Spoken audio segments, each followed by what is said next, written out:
rather more personal setting, if I may, and let's bring the conversation to Nigeria. I've looked across the Nigerian press, I've listened to people from the National Assembly, and I've also looked at some records coming out of the courts in your country and in America as well, and there are serious allegations concerning you and your family and corruption and kickbacks. Now, are you prepared to face those charges and to give a full accounting? Very, very much so. Very much so. And if you have any evidence, Steve, please show it to me, and I will defend myself anywhere in the world. Well, because what you are saying is absolute nonsense, without due respect. I am the only leader in Nigeria that has been examined and reported upon by the anti-corruption bodies in Nigeria. I am the only one. When your successor took over, he described corruption in the country as endemic, and he said it was the country's elite that was responsible. Well, he's one of them. One of what? He's one of Nigeria's elite. Of course he is, and he's saying, as he takes over and looks at what is happening inside government, there is corruption to the very top. That doesn't reflect well on you. If he said that, did he mention Obasanjo? Did he mention Obasanjo, Steve? But you were the president. You were responsible for the governance of your country. No, I'm not responsible for the corruption of every Nigerian. Not every Nigerian, but you are, in the end, the chief executive of a country which your own successor says is endemically corrupt. You have made strong allegation against me personally, and against my family. I'm coming to that. And you have no way to substantiate it. Substantiate it. And if not that this is something where you are taking undue advantage, I will have even say that. Let's talk. I will go beyond here. Well, let's talk specifics then. Halliburton and various Halliburton subsidiaries have paid vast amounts of money in fines in the United States because of bribes and corruption paid out to Nigerian officials. And if one takes the testimony... Are those Nigerian officials, am I one of them? Well, let's talk about that. Am I one of them, Albert Jack Stanley confessed last year in the United States to bribing, and this is according to a U.S. court document, quote, 3 successive holders of a top-level office in the executive branch of the Nigerian government. He negotiated with these office holders representatives regarding the amount of bribes that would be paid. Now, if one cross-checks that, I'm coming to that, if one cross-checks that with the testimony before a French prosecutor of Jeffrey Tesla, another Halliburton agent involved, I'm sure you know these names, he named you as one of 3 successive Nigerian heads of state who'd been involved in negotiations with the Halliburton subsidiaries, which were later in a U.S. court found to have been guilty of bribes and corruption on a massive scale. Tesla will never say that. Tesla, it's in the French records. Let Tesla bring out because by the time when you say somebody is guilty of corruption, there must be the giver, there must be the taker, and there must be the evidence. Did you have communication with Jeffrey Tesla? No. Never? No. Absolutely never, despite anything he has testified. Not me personally. As you know, he's been arrested, and the U.S. is now seeking his extradition. Are you worried about what he may say in a U.S. court? I am not worried. He will bring evidence. I'm not worried. I am not worried. I am very, very sure of my position and my stand. All right? I do not say that people in my government were not corrupt.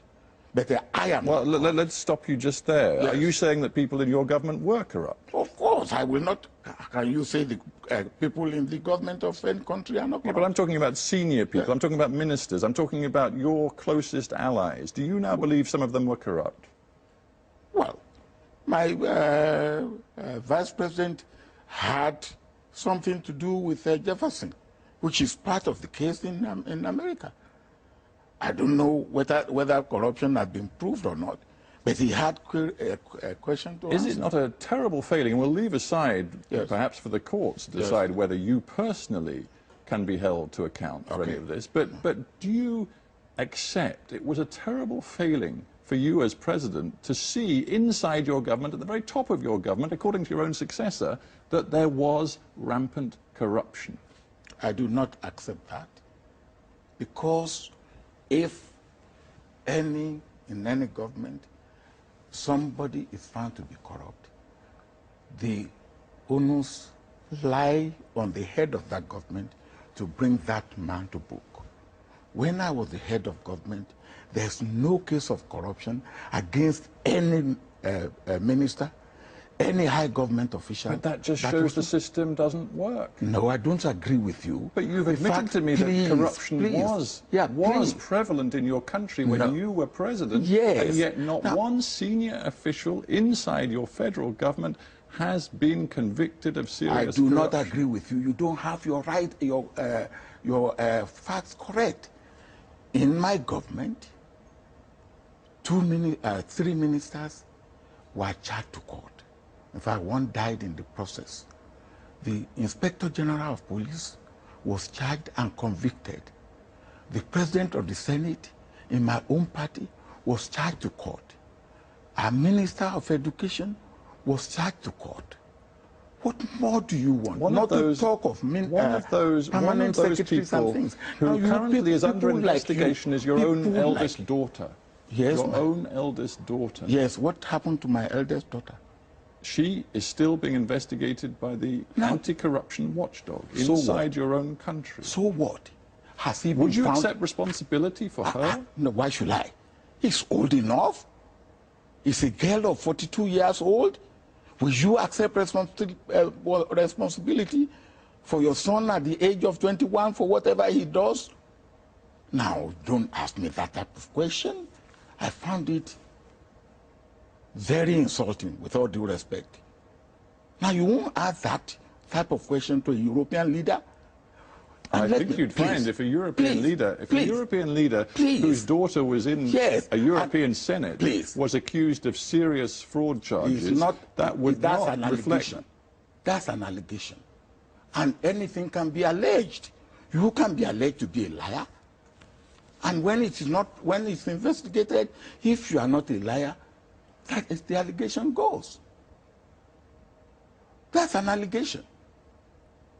And you don't work on allegation. I said it was an allegation. Yes, I accepted but then when you have what I would ask you before we finish is this: Nigeria is one of the in terms of resources, richest countries in the world. I think you're number 7, number 8 in terms of oil exports in the entire potentially rich country. We are not. Well, your oil reserves are proven and they are vast, and yet, according to UN figures, something like 1/3 of your population lives in extreme poverty, and that was the case when you left office. Can you explain why that was the case? Now, we have oil, but compared with the population of Nigeria, of over 150 million, and the oil that we are getting, compared with any other country, what is the population of Saudi Arabia? We are producing today less than 1.8 million barrels of oil a day. Saudi Arabia is producing 9 million barrels. Now you cannot compare. So, or UAE or Kuwait.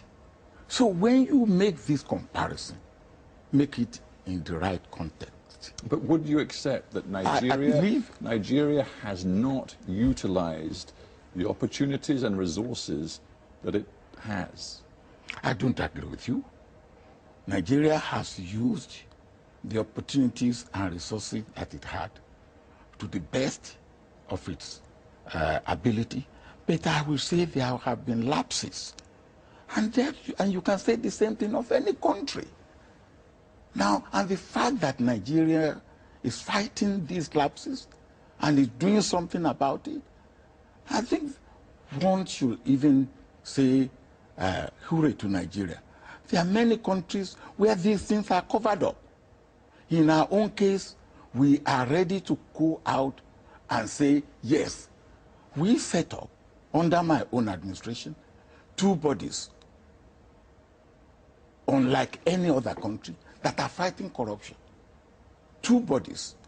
And even here, the Metropolitan Police gave us kudos for the way we are fighting. Final thought, because we must end, but your successor, President